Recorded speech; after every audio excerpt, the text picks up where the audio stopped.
assume this is water. Well, you know what they say about assuming. Yeah. Wait, you left him the white one? Oh. Harry, thanks for joining us tonight. Our apologies for being tardy, but as a watcher of council, you know these things happen.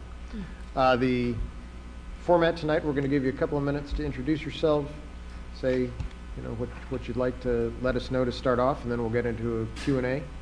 For the remainder of the time, it'll be 20 minutes total. If there's a little bit of time left over at the end, it's yours to use as you please. So I will start the clock and give you a couple of minutes to just get going. Okay, well, since this is being broadcast, even though I think all of you guys know who I am, I'll start with just a basic background. My name's Harry Gatchins. Was born in Linwood and have lived in the area ever since 1954, just so you know how old I am. My family, at the time when I was born, it was Aldrin Manor, not Linwood. It was a small community. My family was involved in community activities. My father was the president of the school board 51 years ago. My mom worked as a school secretary for 25 years. And I went to Meadowdale High School, moved on, got a degree in accounting from the University of Washington, then a master's degree in accounting from the University of Washington. Spent the next 34 years working for a variety of firms, primarily in accounting and administration, everything from the world's largest insurance broker to the world's smallest electrical contractor company. Learned over those 34 years, when you get out of college and you go to work my first job was a controller, which I thought was a pretty good job out of school. But you think you know everything about everything, and you know, I'm a smart guy, and this is the way it's going to be. And what you find out at that point is that people hate you because you think you know everything. and then it took me 3 jobs before I figured out that they actually know more than I do on most cases. And what you really have to learn to do is inspire the people that you work with to do the best job they possibly can, give them the authority to make decisions and do what they think is right. And don't worry about taking credit for things, but worry more about giving credit for things. And I think those are traits that I can bring to help out with the city council. It doesn't matter whether I'm right about a specific issue. If I can't convince the other members of the council that I'm right, that's my problem, not their problem. And even though those of you who have dealt with me know that I'm not always the most agreeable guy in the world, and I will make it quite clear when I have a disagreement with you, but I also can be proven wrong and believe it, and I accept that I can be wrong. And I think ultimately the council needs to, even if you make a decision that's against one of your own particular positions, once you decide you're a council as a whole and you need to kind of push that forward, you have to respect that there are 6 other people on the council, and once they've decided as a majority, this is what we got to do, we need to support that and do that. And I think I can take on that attitude, and I think I can help people do that. The other thing I've done is I think it's very important to have the citizens involved in knowing what's going on, and that's what started my Citizens Harry columns in My Edmonds News, is what I try to take. Great, Harry, I'm going to cut you off. Cut me off? Okay. Yep. So we'll start with some questions. You might be able to fill in some of those blanks as we get going here. Ms. Bloom, we'll start down there. Okay. There's a very high average age in our community, and we've done a lot of meetings to try to get people involved in farming. Do you have any ideas about how to encourage more involvement of young people in government and providing places for them to go, things for them to do, involvement in strategic plan? Any ideas related to how you can use a council member would include you more? Well, I think you need to look not only at just young people, but semi-middle-aged people, because a lot of the community that gets represented are really, I hate to admit it, I'm one of the older generation now, older people. And one of the things we did where I started getting to my coffees with Harry was give an opportunity for citizens to come. It didn't matter how old you were, although I guess it did a little bit based on the timing, that you could come and ask questions and try to get you involved. And the original idea for that didn't come from my Advance News. It came from when I originally applied for City Council 4 years ago, and people said, how are you going to get input from the citizens? And I said, I would have a coffee every week, every other week, and anybody who wants to come talk about things, they can come talk about things. The other thing I do, I think it's very important to get the students involved, and I would try to work with the people at the community college, at the high school, and come up with some sort of a student advisory council that somehow these people would have the opportunity, number one, to get some exposure to what happens in city government. And again, we'd meet on a bi-weekly basis or monthly basis, whatever, and give them the opportunity to do some research to help out the city council, but then also have discussion with them. Okay, this is something we're going to be talking about next week. What is your impression? And I think it's something that I know maybe when I was in high school I probably wouldn't have been interested in, but from the student representatives you've had on the council the last couple of years, I think there is a good number of students that would be interested in having somebody listen to what they have to say. Ms. Fraley-Manulis. Harry, I liked your 3 traits. Would you repeat them again? My 3 traits. Number 1, I try to, and they may not be the same trait that I told you the first time, but I think I understand that even though I think I'm right, which I always think I'm right, I'm not always right, and that I can either try to convince other people my situation, my perception is right or wrong, or correct, but if ultimately the majority of the group decides that, we're going to go another direction, the council works as a group, and I would support, even if what I said you disagreed with, if 5 of you said this is the way it is, at that point I have to say, okay, I agree, we work as a team.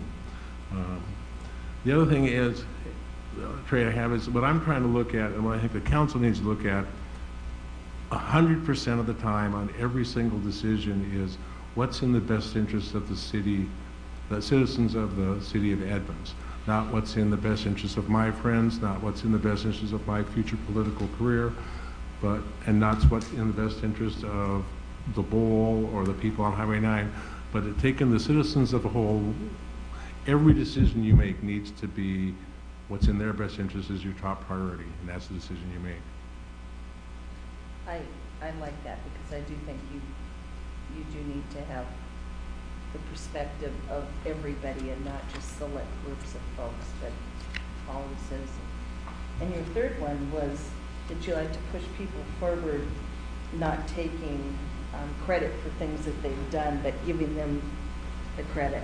Yeah, what I learned, as I said, I learned this in my work experience, is that the people that worked with you and worked for you, if you gave them credit in front of other people, particularly in front of other people, and I do it now, I go to a restaurant, if I think the waitress or the waiter does a good job, I call over the owner and I say, look, this person did it, and I do it in front of the person, because that, number one, inspires the people that are doing the work to do a better job, and you're acknowledging them that they probably are doing it better than I know how to do it. And I just think that's the real way to do it. And I think if I have an issue with somebody, I mean, if I had a disagreement with you, I would talk to you not on a public forum. If you try to look at my articles, the only time I identify a council member by name is when I'm giving them praise. And I don't always agree with what's going on with the council, but I'll say the council made the decision I don't agree with. But if I mention you by name, it's because I think you're doing a good job. The other question I have, you brought it up, is that you had not ran, you applied for an appointment, which I forgot about prior to this, and now you're applying for this appointment. How come you didn't run in between? Okay, I applied. I forgot that you'd applied for an appointment. Yeah, I applied when Dave Orvis left. And partly I did that after speaking to the mayor. I said, you know, I have no chance, nobody knows who I am. He said, well, if nothing else, you should do it just for the experience. And I did, and that's partly why I did it, because I knew there's 17 other people applying. I had no chance at that point. But I think your question really is, why didn't I run for election? And at the time the elections came out, number one, the people who I most thought I should run against weren't people who were up for election.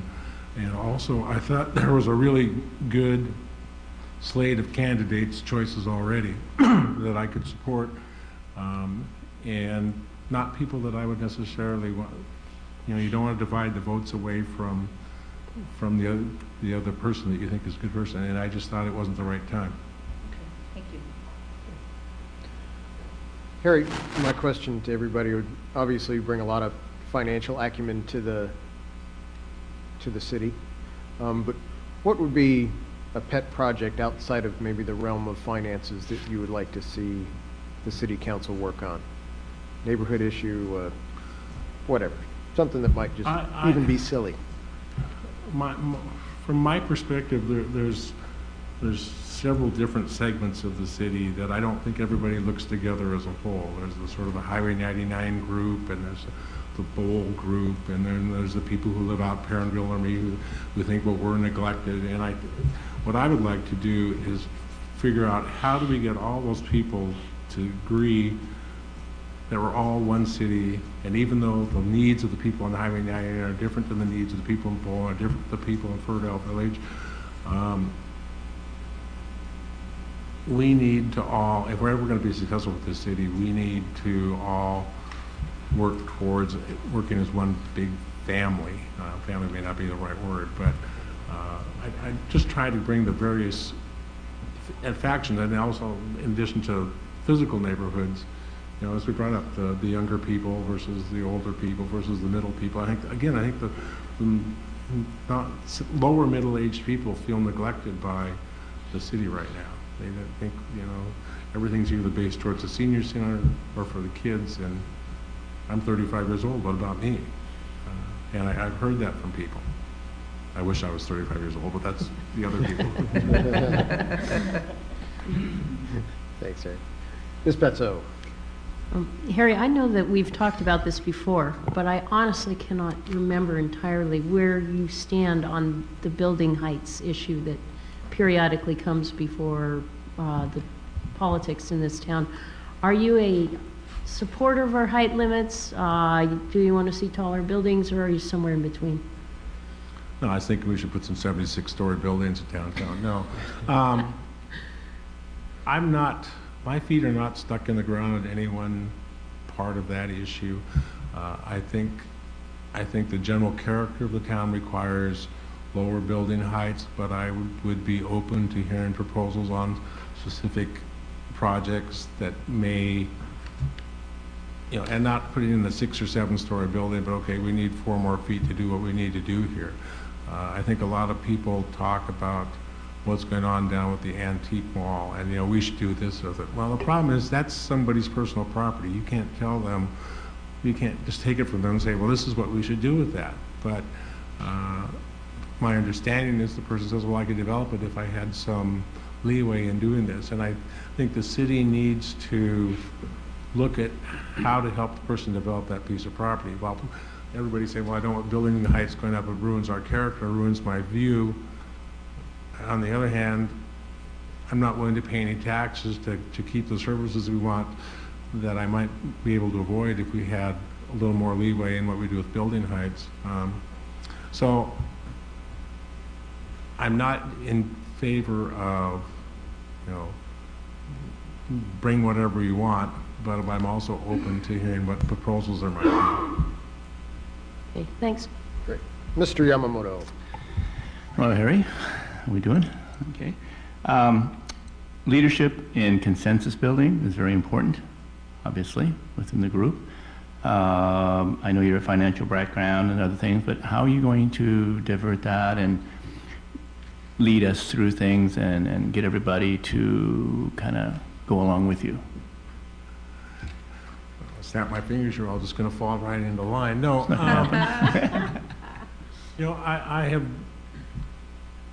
and number one, coming in as and appointed into the Edmonds City Council, I don't really expect to lead the City Council on all issues. On the other hand, I have been involved in a number of boards of charitable organizations. All of my work experience has been not just finance, but in the general overall management of the companies. And doing that, you have to learn that in a business, every department has their own things they want to get done, and no one department can have everything they want. So you need to figure out, okay, what are you willing to give in order to help the overall? And that's where I think it goes back to the deal that every decision has to be not about what's good for here or there, but what's good overall for the citizens of Edmonds. And I think I'm pretty logical, and I ask the right questions, and I think I really am pretty good at explaining my point to people in a way they can understand it.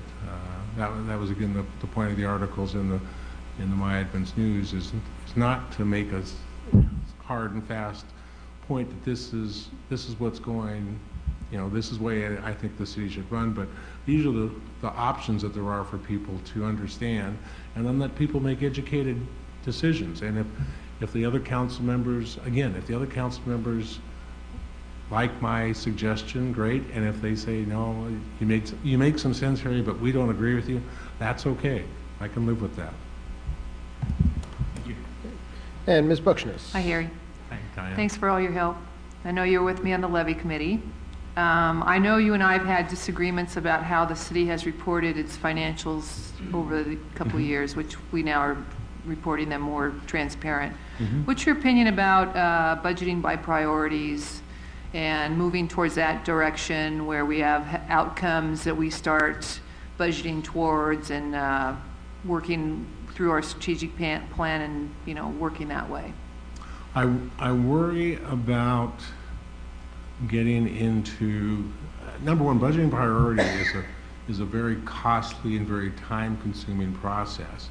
And I think you can take the principles of budgeting priority without necessarily instituting 100% a budgeting by priority system. And my feeling is that the city needs to do that. Again, I don't think it needs to be a set framework, but as we get to the point now where the city's running out of money, and while you and I again have disagreed necessarily about the Reporting. you know what goes in what column, what goes in what report, the fact of the matter is the city is running out of money, and we need to deal with that.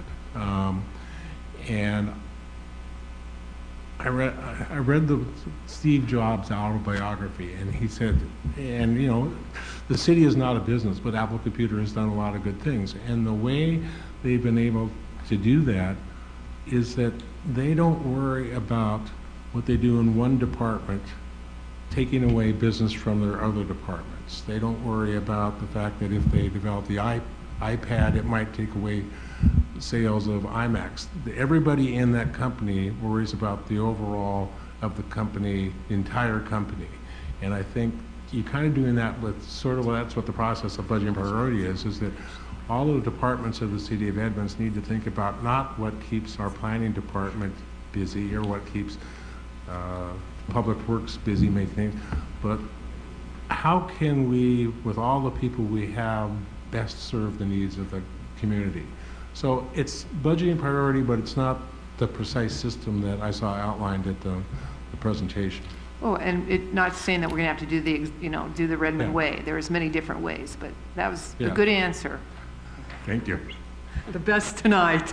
Come on. We're keeping score. Council, any other questions for Mr. Gatchins at the moment? No? Harry, you've got a couple of minutes left, about a minute and 15 seconds left, if you'd like to follow up with anything. Okay, well, I'm gonna, if I'd like to, and I would like to just continue to emphasize what my main message here is that I think the City Council's #1 priority is helping lead this direction of the city in whatever is the best interest of the citizens. And There needs to be some outreach to find out what the citizens really want. There needs to be some compromise to make sure that we don't favor one group over another group. And again, every decision you make, it always has to be, okay, is this in the best interest of our citizens? And it's not about, I did this for the city. It's we as a group, and not only the city council too, you got to rely on the people who work for the city, because they're the ones who really do the work. You know, the city council really is to give them some direction and then to get out of the way and let the good people do the work. And I have a good, you can talk to Carl, I'm on the Citizens Technology Advisory Board. And if you ask Carl Nelson, he says, well, Harry, because we don't always agree, he says, well, you bring up your point in your, quote, hairy sort of way. And I didn't know if that was good or bad. Distinct. You know, and we agree and disagree, and they listen to my points. And again, the same thing. Sometimes they say, okay, yeah, Harry, you're right, and sometimes they say, well, we're going to do something else. And I can live with that. So I think I could work well with the council. I think I'd keep the top priorities of the citizens my top priority. And I'd like to have the opportunity to do that. Great. Well, thank you very much. Thank you guys tonight. all. I appreciate it. All righty. We're giving Carl an opportunity for rebuttal. Yes, Carl, would you like to rebut that? Carl's behind you. He was not making faces. You know, and I'm sorry, you know, but when I got delayed 90 minutes, I was able to go out and get dinner, so I feel sorry for you guys.